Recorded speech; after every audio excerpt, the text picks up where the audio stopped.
Mr. Secretary General, we met along with President Biden at the successful June NATO summit.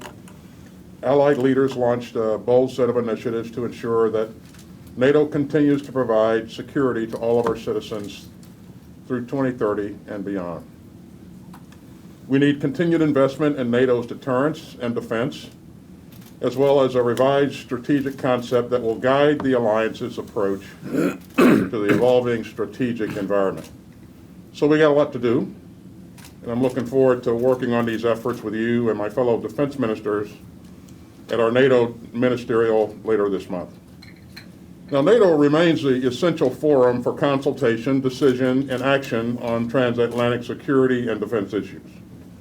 And NATO is the foundation on which we continue to build our collective security and shared prosperity. It's the most powerful and successful alliance in history, and we're going to keep it that way. And so, Mr. Secretary General, thank you again for being here. I'm looking forward to some good discussions today, and to even more soon at the Defense Ministerial. Thank you. Thank you so much, Secretary Austin. It's great to be back in Pentagon, and thank you so much for your warm welcome. But most importantly, thank you for your strong commitment to NATO, for your leadership. And let me also pay tribute to all the men and women in the U.S. Armed Forces who every day work for our shared security and are part of the shared commitment we have in NATO. NATO is as important as ever because we face a more competitive world. We see Russia responsible for aggressive actions. We see a more assertive China using its economic and military might, and we also face cyber threats, persistent terrorist threats, and also the security impact of climate change. So there is no continent, no country that can face these challenges alone. We have to stand together, North America and Europe in NATO. And we need to adapt the alliance to a changing security environment, and that's exactly what we are doing.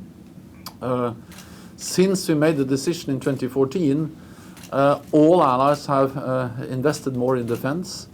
European allies and Canada have added $260 billion extra for defense over these years.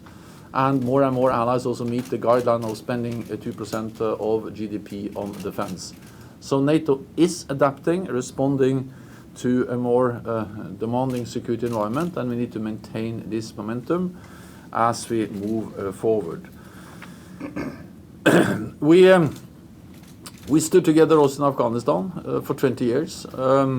It was a difficult decision to leave Afghanistan, but it was a decision we made together as 30 allies. After extensive consultations, several ministerial meetings, many diplomatic consultations at the NATO headquarters between allies, we made a decision together to end our military presence there.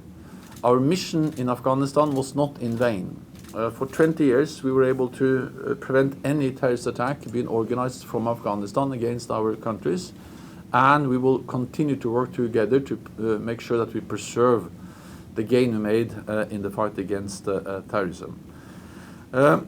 We will continue to modernize the alliance to demonstrate that we are stronger when we stand together. And for me, it is obvious that the crisis in Afghanistan does not change the main message, does not change the need for Europe and North America to stand together strong in NATO. So I look forward to our meeting, and thank you so much again for your hospitality and for taking the time for this meeting. Thank you.